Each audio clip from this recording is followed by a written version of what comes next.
going on? Um, all right, so I was on this in observation mode on these freaking on this moon thing, and I realize it now. It's like basically it's like moonstruck.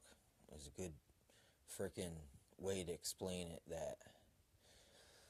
That what's crazy is like look, this time I noticed everyone's been affected by it because there's the same things going on with straight up with everyone, and that's basically like look, everyone had a bipolar type shift where uh, if they it's like if a person's normally timid, they were all freaking way overbearing and you know what I'm saying, like attention seeking, right? And then uh, the next day are all like chillax, chill back, don't give a care, you know what I'm saying, or feeling self confident or like self conscious, and then kind of feeling emboldened, or feeling anxiousness to once again then kind of to lackadaisical carelessness, like because anxiousness sometimes is like it's concern, just kind of like way turned up, and it causes you to worry, and then you'll be dwelling on it, so then it'll yeah, then that anxiousness will turn into like a foolish sort of carefree. You know what I'm saying? And it's like they're just short spurts. So you'll see a uptick of double mindedness and flip floppiness.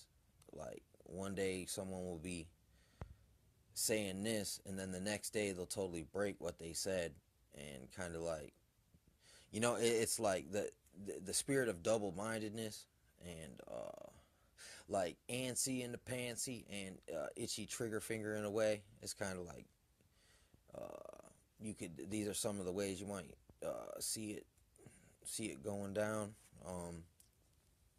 and you just recognize those spirits, and it's like since these are spirits, it's not like you can just walk up and chop a spirit up with a chainsaw or something. So it's like the only way to fight these things isn't to actually like go and punch with them. You gotta like resist them and starve them out. And it's like the only way you can do that is you gotta recognize it. And I mean, you hear someone talk about it, but if you experience it, that's how. When you recognize that you're experiencing it, that's when you can choose to resist it. Because that's the thing. Most of the time, when if like there's some kind of spiritual thing going on, it's trying to provoke you and tempt you, or set you up so that like in a way it's responsible for setting you up. But if you fall for the trick, and it gets to feed. You know what I'm saying? And the same thing with people, if they're having like a rage, because that's another thing. You can see someone from day to day is so timid, but then right around this time they'll have a rampage where they just fucking a violent outburst, like whether that's like a yelling and like talking you down type of a thing, like of a lashing out.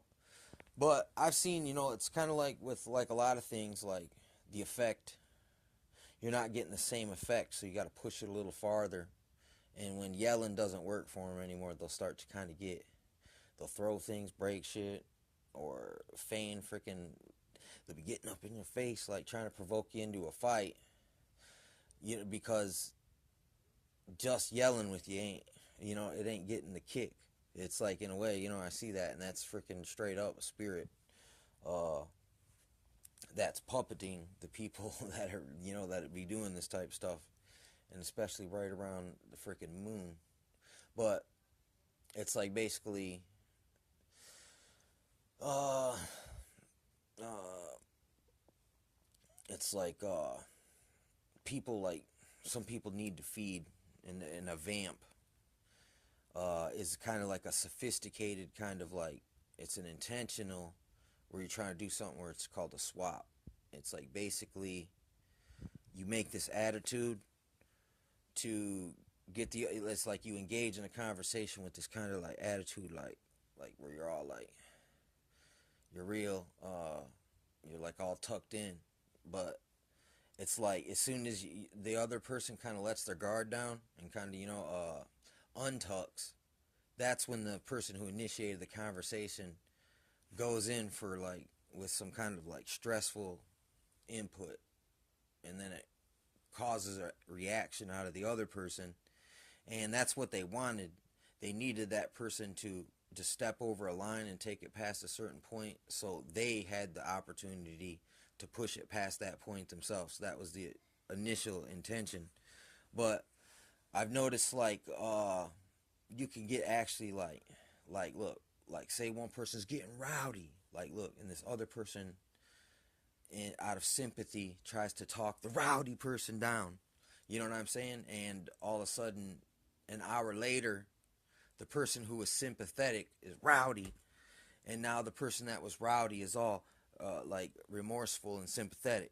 You know what I'm saying? It's like you'll see that's straight up like a swap reversal, and it's like somehow like spirits jump around on people. Like look, for through intercession that happens, but also it says something like lay your hands on no man suddenly lest you become a partaker in their sins.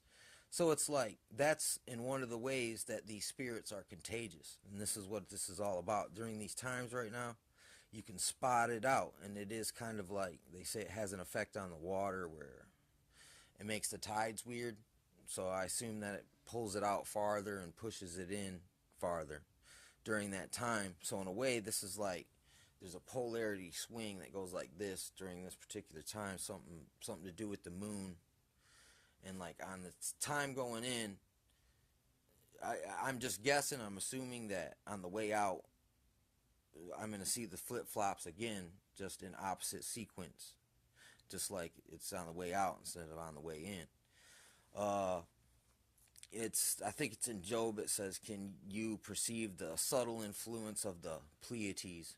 Something like that. So it's like, and it does talk about the waxing and waning of the moon, and it mentions lunacy, which is this is kind of another thing how you see how that works.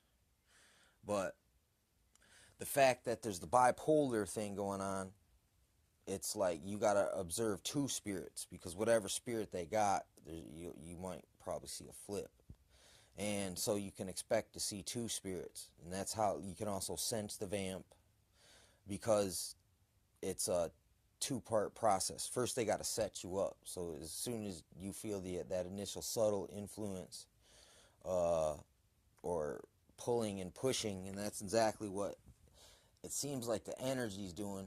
And for some reason, it's like, all right, I'm not going to say necessarily that the energy is negative that's coming out, but it's that people have residual negative energy in themselves that just gets fucking blown out of whack for a little space of time. And like I said, I see this over. I'm not an occultist. I'm not an astrologer. You know what I'm saying? It's like astronomy isn't evil science. You know what I'm saying? It's just it was for times and seasons, and yeah, basically for a celestial time clock. And that knowledge is not like it might be occult in the sense that not a lot of people know it thoroughly, but the astronomy versus astrology. Astrology is the prognostication and divination through the knowledge of the stars. So I mean, astrology comes from astronomy, but astronomy doesn't come from astrology necessarily. So it's like here's another thing like during this time if you got it's like not everyone that narcissistic abuses someone necessarily is a hardcore or full-blown narcissist. It's just like when people get hurt or broken or like all their energy sucked out, right? They might need like a kick or a jump start, and they just don't have no healthy way to get it. So it's kind of like the kid that gets the kid that needs attention, so it does something bad to get attention. So